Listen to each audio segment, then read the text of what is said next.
In the 1800s, tens of thousands of Swedes crossed a stormy Atlantic with hope packed tighter than their trunks. They weren't chasing luxury. They were chasing land, survival, a future. In Minnesota's unforgiving wilderness, winters felt endless and the soil was stubborn. But these immigrants brought with them something vital, their food. Not just for sustenance, but as memory, comfort, and resilience on a plate. Their meals were more than recipes. They were survival strategies soaked in tradition. Potatoes turned into sausages, fish became feasts, and every bite whispered, "Remember who you are." Here are 25 meals Swedish immigrants actually ate in 1800s Minnesota, dishes that fed their bodies and preserved their souls. And surprisingly, many of them are still eaten today. Swedish meatballs with cream sauce and lingonberry jam off all the meals Swedish settlers made. None packed more cultural power than meatballs in cream sauce, softened with just a kiss of tart lingonberry jam. Sounds cozy? It was, but it was also strategic. Back in the late 1800s, meat meant sacrifice. It was rare, expensive, and never wasted. So meatballs became an act of careful invention. Immigrant families would stretch bits of beef or pork with breadcrumbs, eggs, and stale bread soaked in milk. Cast iron pans sizzled with butter and onions, filling log cabins with savory warmth. And then came that sauce, rich, creamy, a velvet blanket poured over browned meat. The lingonberry jam? Not just garnish. It brought brightness, bitterness, a flicker of joy in otherwise hard days. For a family miles from their homeland, it was like scooping a piece of Sweden onto their plates. And here's a delicious twist. Today, you can still feed a family of 4 with this timeless dish for less than a fast food dinner. And it tastes like something passed down through generations. But while meatballs bridged joy and memory, the next one, lutefisk, triggered reactions no one could agree on. Lutefisk with butter and boiled potatoes, this one? It divides families, sparks debates, draws a line between loyalty and taste.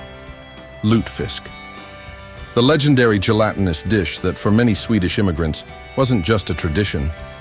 It was a statement of origin. Imagine this, dried cod from Norway, hard as bone, soaked in lye. Yes, lye, until it turned to a translucent, jiggly plank. Sounds outrageous, it was. But then it was boiled, bathed in butter, and served beside simple boiled potatoes. This wasn't everyday food. This was Christmas. Candlelight flickered against frosted windows. Laughter mixed with hesitation. Kids wrinkled their noses, and the table still respectfully welcomed the slippery centerpiece. Love it or hate it. Didn't matter. It tied settlers to centuries of stories, voices, and rituals from across the ocean. Lutefisk was living heritage wrapped in a strange texture. Today, you'll still find it on church basement tables, both cherished and fiercely debated. But for settlers, lutefisk meant connection, an echo of ancestry in every wobbling spoonful.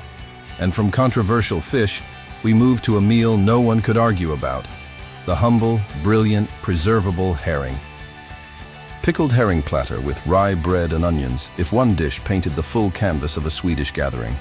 It was pickled herring, available, salty, eternal. Every wedding, baptism, festival, it made an entrance. The fish was caught, salted, brined, often pickled with vinegar, layered with onions and peppercorns. Then jarred and sealed to face the endless months of snow with a protein that wouldn't rot. Now picture it. A wooden table warmed by firelight, thick sliced rye bread beside silver slivers of herring, onions glowing on top. That first bite, sharp, briny, tasted like survival. But also a shared past. Herring had fed families in coastal Sweden for centuries. On the Minnesota prairie, that memory took on flesh and salt. And even in IKEA-era 21st century, jars of it still line Midwestern grocery aisles. Pickled herring offered more than protein. It offered presence, of homeland, of endurance, and of community coming together. And when long summers turned plentiful, the lakes gifted another prize. Smoked lake trout cakes with dill sauce. Minnesota's lakes didn't just shimmer, they fed. Trout, pike, and whitefish slipped through immigrant nets, and settlers knew how to turn the catch into something rich. Smoked fish became survival gold. After being preserved over open fires or wood stoves, it morphed into trout cakes, flaky fish minced with potatoes, onions, breadcrumbs, and seasoning. Patties were formed, then seared to crisp perfection. But the magic, the dill sauce, bright, fresh, herby. It danced across the buttery fish like a splash of summer. This wasn't just cooking. It was ceremony. A father hauls in a net. Children gut beside the cabin, and by dusk, the family gathers over plates of golden cakes and soft-boiled potatoes. The fish came from new lakes, but the memory of ocean meals, that came baked into every bite. Trout cakes were a fusion cuisine before such a term existed. Swedish tradition meeting Minnesotan wild in harmony. But when settlers craved elegance and meat was on hand, they brought out a surprisingly sophisticated old-world dish. Biff à la Lindström. Sometimes, even in poverty, settlers craved polish. Biff à la Lindström wasn't peasant food. It was pride, a dish born out of creativity and thrift, seasoned with sophistication. At its heart, ground beef. But add finely chopped beets, potatoes, onions, and briny capers, or pickles, if that's all you had. Shape it into patties and fry it golden. Each bite blended earthiness and vinegar, a savory symphony with unexpected sweetness. Why beets? Because they were cheap, grew well in Minnesota, and added color and sugar when meat supplies ran thin. The capers, not always easy to find, gave it a sharp pop that elevated the whole thing. Imagine settlers at the table, slicing into patties more complex than appearances suggested. Covered in gravy or paired with boiled potatoes, it felt like a delicacy, but built from leftovers. It was survival, disguised in elegance. Sweden's resourcefulness adapted on a distant prairie, and even now, Biff à la Lindström can still be spotted on modest diner menus across the region, but when meat was gone altogether. That's where the brilliance of pitt i panna, Swedish hash, stepped in. Pitt i panna, Swedish hash. When there was barely anything left in the pantry, Swedish settlers turned to a dish that turned scraps into salvation. Pitt i panna, literally small pieces in a pan, wasn't just a meal. It was a mindset. Yesterday's potatoes? Chop them, the last slivers of pork or beef. Dice those too. Add in onions, maybe a stray carrot, and toss it all in a skillet with butter. Fry until golden, crisp, comforting. This wasn't desperation food. It was strategy dressed in brown butter and crispy edges. Every cabin knew the smell. Onions caramelizing before dawn, a fire roaring against the freezing dark. Families gathered in their woolen layers, facing a cold day's work fueled by hot hash, and if fortune allowed, a single fried egg on top. It wasn't glamorous, but it fed tired bodies with warmth and possibility. Pitt i panna was a daily reminder: waste nothing. Every scrap could nourish. Every spoonful could stretch another day. Even today, diners in Sweden serve it proudly. And across the Midwest, descendants of immigrants still fry it up in their own cast-iron pans, a humble masterpiece never outgrown. Swedish-style potato sausage with sauerkraut and mustard. Some foods aren't stirred, they're summoned. Potato sausage, or potatiskorv, called families to the table before the first bite was even plated. That sizzle in the skillet? It was a homing beacon. This wasn't just a holiday dish, it was the holiday. Made from ground pork and beef blended with grated potatoes and onions, this sausage had one main goal: make the meat last. Sausage casings were hand-filled and carefully cooked until tender and bursting with flavor. Potatoes weren't filler, they were the star. Farmers could grow pounds of them even in stubborn soil, and their starch helped meat feed more mouths. Serve it hot with the tang of sauerkraut and a smear of mustard, and even a sparse table felt abundant. Now picture Christmas Eve, snow swirling outside, kerosene lamps glowing on windowsills. The whole family gathered to break bread and slice sausage that tasted like both tradition and triumph. And what's incredible? Step into a Minnesota meat market today and you'll still find it, coiled, fragrant, ready for the pan. No marketing needed. The memory never faded. Blueberry soup with sweet cream and sugar. Not all immigrant cuisine was centered on salt, meat, or smoke. Sometimes, sweetness took the lead. In a bowl of blueberry soup so simple, it felt like magic. Called blåbärssoppa, This warm purple wonder came from wild berries picked under sun-dappled canopies. Children returned home with fingers stained deep blue, baskets brimming, cheeks flushed with excitement. Mothers stirred those blueberries with sugar over low heat, coaxing them into a soupy, fragrant bloom. Served with a swirl of cream, the result was more than dessert. It was medicine, joy, gentleness. Blueberries weren't just good for the body. Settlers believed they lifted the spirit. Winter versions were served warm, rich, and comforting. Summer ones chilled and dazzling. Rye bread might be dipped in. A second helping was never far behind. For hard-working immigrants, this was a restorative pause in hard seasons. And today, at Minnesota church suppers or midsummer gatherings, blueberry soup is still spooned out with reverence, a reminder that even scarce sweetness can be sacred. Fish pie with whitefish and root vegetables. Minnesota might have been landlocked, but Swedish immigrants quickly found that its lakes told a familiar story. Fish pie became a go-to solution for settlers facing harsh winters. With lakes yielding fresh whitefish and turnips, carrots and potatoes stockpiled in chilly root cellars, the pieces were all there. Layered together in a deep dish, fish fillets, sliced roots, butter, salt, then baked until bubbling and golden on top. It was meager in origin, but abundant in result. The fish brought protein. The roots brought bulk. Nothing exotic needed. Just what the earth provided and what the fire finished. Imagine evening in 1887, darkness falling early, snow pressing against worn shutters, and the scent of baked fish and butter coaxing warmth out of thin air. Each forkful told settlers, clearly and kindly, you'll make it through. You're not alone. The land gives. You endure. And though more elegant meals would follow, few were as deeply tied to survival as this. A pie built not for elegance, but for life. Gravlax with mustard dill sauce and boiled new potatoes. Not every dish that came to Minnesota was meant for hardship. Some, like Gravlax, were deeply intentional, a reminder of refinement on even the roughest soil. Back in Sweden, Gravlax was buried in salt, sugar, and dill to preserve it. Immigrants adapted the technique using trout or salmon caught locally or sent upstream.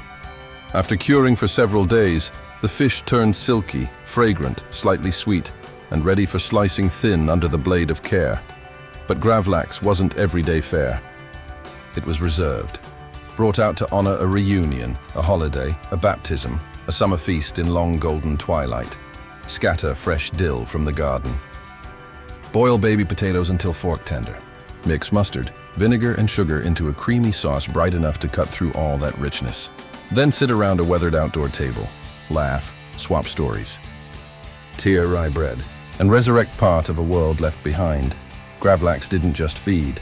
It recognized. It reminded Minnesota's Swedish families of oceans, of ceremonies, of peace that didn't require wealth. Only salt, patience, and memory. Lefse with butter and sugar. Some food doesn't just nourish, it warms something deeper. Lefse was that kind of food. A soft, potato-based flatbread made with cream and flour, rolled paper-thin and freckled with golden heat. For many Swedish immigrant families, this simple bread wasn't just a holiday treat. It was the heartbeat of celebration. On cold Christmas mornings, mothers stood at hot griddles, flipping Lefse rounds while snow painted feathery patterns on frosted panes. Children sat eagerly with buttercrocks and sugar bowls close at hand, ready to roll each tender piece into warm spirals of golden sweetness. It seemed modest, but Lefse was sacred. The softness, the steam curling from each round. It was proof that love was something you could taste. Potatoes, abundant in the rocky Minnesota soil, became more than a staple. They turned into joy on a plate through this bread. Tools were handed down, wooden rolling sticks, Lefse grills, as heirlooms just as treasured as grandma's stories. And though decades have passed, Lefse still lives in family kitchens across the Midwest. It's not just a relic, it's ritual, that quiet magic of flour, fire, and family. Swedish pancakes with berry compote Lefse filled the holidays, but everyday mornings needed a different kind of comfort: Swedish pancakes. Thinner and more delicate than American flapjacks, they were the weekday gift families gave themselves. Each pancake started with a simple batter: flour, milk, butter, eggs. Swirled thin onto a hot skillet, then flipped carefully as fingers danced dangerously close to sizzling edges. The result? A soft golden crepe ready to be stacked high. But what made them shine was what went on top: fresh compote made from berries scooped right out of the forest. Raspberries, blueberries, currants. Whatever the children gathered in woven baskets came back and landed in the pot with sugar, simmered down into bright, brilliant spoonfuls. Sprinkle of sugar. Maybe a dollop of cream. Then roll or fold one by one. There was joy in every layer. And beyond the taste, it was the reminder that even a hard-scrabble life contained moments of celebration. These pancakes didn't come from plenty, they came from what was possible. And possibility, flavored with summer's picking, was as precious as any luxury meal. Bean and pork stew with onions and rye mush winters on the prairie could feel endless. Bone-deep cold, short days, creaking winds through drafty cabins. But settlers had a dish that stood between hunger and hopelessness. Bean and pork stew, anchored by something humble but mighty. Rye mush, white beans, soaked and simmered. Salted pork, diced and rendered till tender, its fat flavoring the broth. Onions added sharpness, depth, and as the pot bubbled low and slow over a wood-burning stove, it filled the room with the reliable smell of sustenance. And then came the rye mush, unsweetened, thick, slightly tangy. Porridge made from coarsely ground meal, often stirred so long it felt like an act of faith. It thickened the stew or stood beside it like a second anchor. Imagine a January night, snow muting every sound outside. A family, weary from a day of freezing labor, gathers close around bowls steaming with this modest masterpiece. It wasn't made to impress. It was made to endure, and that act of endurance made it beautiful. Proof that where there's warmth and grit, there's always enough. Venison steak with juniper berry sauce and cabbage. When the forest gave, it gave generously. For many Swedish immigrants in Minnesota, it wasn't pigs or cows they relied on, it was deer. Venison was the prize of the hunt, and when it hit the table, you knew it was a season of abundance. Freshly seared in butter until browned but tender inside, venison steaks were rustic, yet dignified. To go with them, braised cabbage, sweet and sour with vinegar. Then came a sauce unlike anything else. Crushed juniper berries, stirred into pan drippings, their piney, wild flavor echoing the evergreens outside. This dish was the wilderness, tamed and honored. It was celebration food, born not of gold or commerce, but of cold mornings, steady hands, and sharp eyes in the woods. Children peered from cabin windows as fathers dragged deer home through fallen leaves. Nothing went wasted: meat, antlers, hides, bones. That night, the meal was richly earned. Venison brought more than calories. It brought pride. With every bite, settlers remembered that while the land could be harsh, it could also be generous, if you knew how to meet it with respect and patience. Potato salad with hard-boiled egg and dill vinaigrette. Not every feast sizzled or simmered for hours. Some, like the fresh herby potato salad Swedish settlers made in summer, whispered their presence coolly under the flickering sun of Sunday picnic afternoons. It was a dish for gatherings, for after-church lunches and impromptu field celebrations.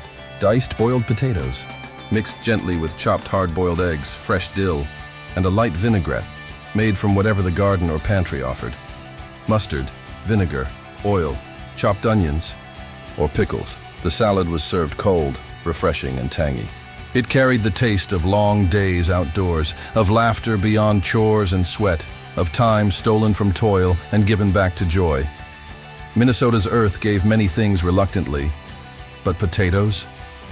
They flourished. Eggs came from backyard hens. Dill sprang from kitchen-side herb pots. These ingredients didn't cost much. They just needed care. Every scoop of this salad at a picnic reminded settlers they didn't need extravagance. They needed connection, food to pass by hand and share with smiles. And in that passing, in the clink of spoons and the rustle of tended blankets, life felt full, summer felt long, and a new homeland started to feel like home. Rice pudding with cinnamon and almonds in, A home where flour was measured, sugar was stretched, and meat was rationed. Dessert felt like luxury. And on cold December nights, that luxury came as a bowl of creamy, sweetened rice pudding. A dish that didn't just fill bellies, it lit up hearts. Swedish immigrants simmered rice slowly in milk until it softened into a thick custard. Sugar, cinnamon, and sometimes a pat of butter were stirred in until the scent filled the entire cabin with gentle warmth. But on Christmas Eve, there was one magical twist. Somewhere in the pot, hidden like treasure, was a single almond. The child or adult who discovered it in their bowl was said to receive special luck for the coming year. Love, fortune, maybe even a promise. Picture a cabin glowing with lamplight in the dead of winter. Snow piled high outside. The family gathers, eyes twinkling with exhaustion and excitement. The spoons clink gently, and suddenly someone bites into joy. A single almond with 1,000 wishes behind it. This wasn't just dessert. It was tradition dressed in softness, a moment of wonder carved out of harsh seasons. For Swedish settlers, rice pudding gave more than comfort. It gave hope, creamy, spiced, and shared around a humble wooden table. Barley and mushroom stew with herbs not all abundance came from what settlers planted. Some of it rose wild from the shaded forest floor. When meat was scarce and rice became too expensive, Swedish immigrants turned to something earthy and honest: barley and mushroom stew. Barley grew easily in Minnesota's soil and kept through long winters. Mushrooms, chanterelles, morels, or other edible varieties were foraged with care and excitement, often by children walking carefully through damp woods, baskets swaying from their arms, simmered together with herbs, carrots and onions. The result was a thick, fragrant stew. It didn't need meat. It had depth from the mushrooms, chew from the barley, and comfort from the hand that stirred it over the fire. Imagine an October afternoon, frost on the wind, boots muddy from the forest trail. A pot bubbles slowly as mushrooms darken and soften, their wild scent mingling with thyme, sage, rosemary. Though born of necessity, this dish tasted like wisdom. It showed settlers how to receive from the land, not just take. Each spoonful a lesson in patience, subtlety, and gratitude. Even now, mushroom barley stew holds its place in cozy kitchens across the Midwest, a meal built on what the earth gives freely. Brown butter-baked fish with parsley potatoes. Some meals didn't need fanfare. They spoke for themselves, simple, sure, and quietly spectacular. Brown butter-baked fish with parsley potatoes was one such staple, forged in the embrace of Minnesota's lakes and fields. Fish like perch or pike, pulled in from nearby waters, were cleaned and laid in a pan. Brown butter, stirred until it released a nutty golden aroma, was poured over it. The fish baked gently, soaking in the richness. Beside it, new potatoes, boiled until soft, then tossed with fresh parsley and a touch of salt. That was it, no flourishes. Just food made with clarity. Think of a summer dusk in 1891, a day spent fishing, sunlight flickering across choppy water. And now, tired hands tucked under a table as butter and steam greet every hungry face. There was something almost holy in how little was needed to make it perfect. Fish from the lake, potatoes from the field, butter from the churn. It was a prairie reflection of an old-world meal, humble, honest, and silently proud. Because survival didn't always mean reinvention. Sometimes it meant simplification and respect. Swedish rustic cottage pie. Sometimes it took imagination to make scraps sing. And Swedish cottage pie was a prime example of turning almost nothing into something deeply satisfying. When meat was running low but root vegetables filled cellars, families combined them into creamy layers of comfort that felt like indulgence. At its base, browned ground pork or beef, sautéed with onions, carrots, or turnips. Hearty, savory, but minimal. Over that, mashed potatoes, fluffed smooth with milk and butter, then spread generously like a golden blanket. Into the oven it went, and soon the top browned, cracked, and crisped into a crust that sealed the richness underneath. By the time the pie hit the table, it was a feast disguised as a casserole. The aroma alone, earthy and buttery, with a whisper of meat, brought everyone running. It wasn't fancy by anyone's standards. But for settlers exhausted from the ache of survival, it felt like real indulgence. Each plateful stretched whatever they had just a little further. Because resilience often looked like a well-lidded pie, where scarcity baked into satisfaction. Root vegetable hot pot with pork lardons. When harvest came and gardens overflowed, settlers didn't just eat, they preserved, stretched, and stewed. Root vegetable hot pot became the perfect way to capture the season's abundance and ensure it carried them through darker days. Turnips, carrots, parsnips, and potatoes, never glamorous, always reliable, were scrubbed, diced, and piled into sturdy iron pots. The secret ingredient? Pork lardons, small salty cubes of meat that rendered fat into the broth, transforming it from watery to wondrous. Everything simmered together for hours as the fire gently crackled. The scent filled every drafty corner of the home, mingling roots and bacon into something ancient and nourishing. By the time it was served, every vegetable was soft, every bowl steaming, and the whole family gathered gratefully with tin spoons and wool-wrapped hands. Picture a cabin in late October. Cold wind scratching the windows, a root cellar full but quiet, a hot pot gurgling in the kitchen, whispering stories of harvests, heritage, and hard-earned rest. It wasn't extravagant, but it was complete. Enough to feed many, enough to remind everyone they hadn't gone hungry today and wouldn't tomorrow. Coffee cake with cardamom and almond streusel when the work was done. When the crops were in and the neighbors came calling, coffee cake was served, not because anyone needed the sugar, but because community needed sweetness. Flour, butter, milk, and yeast built the base. But the soul of this cake was one spice, cardamom, sharp and citrusy, perfumed and nostalgic, brought from the old country in stitched cloth bags and cherished like gold. It made the cake sing. Topped with a crunchy almond streusel, the finished loaf came out of the oven, golden and fragrant, tender inside, crackling sweet on top. These cakes weren't for every day. They were for fellowship. After church, the table would fill with mugs of black coffee and platters of this beloved bake. Slices passed between adults swapping news and children sneaking extra bites. It didn't need icing or fanfare. The company was the reward, and the flavor was the reminder. You may be far from Sweden, but your roots are still stirred into every spoonful. Cardamom didn't just season bread, it seasoned the room. It turned plain ingredients into a scent trail that linked generations. And to this day, that same warmth drifts across kitchen tables from Duluth to Dalarna. Liver and onions with creamed gravy and buttered parsley potatoes. Sometimes survival meant loving what others discarded. Liver, strong and iron-rich, wasn't always welcomed with cheer. But Swedish immigrants knew how to make it matter. Sliced thin, dredged in flour and pan-fried with onions until both softened and caramelized, liver became more than just a last resort. It became a full-bodied meal, rich, deep, designed to keep life going. The gravy was its equal, built from drippings, milk, and patience, finished with a hint of spice. Serve that over the liver, alongside boiled potatoes glistening with butter and speckled with parsley, and suddenly a dish once associated with hardship became a legitimate source of comfort. Imagine a weekday evening in the 1880s, lantern lit, wood creaking, the scent of browned onions drifting into every room, tired parents digging deep for an affordable source of strength and offering this on cracked plates with pride.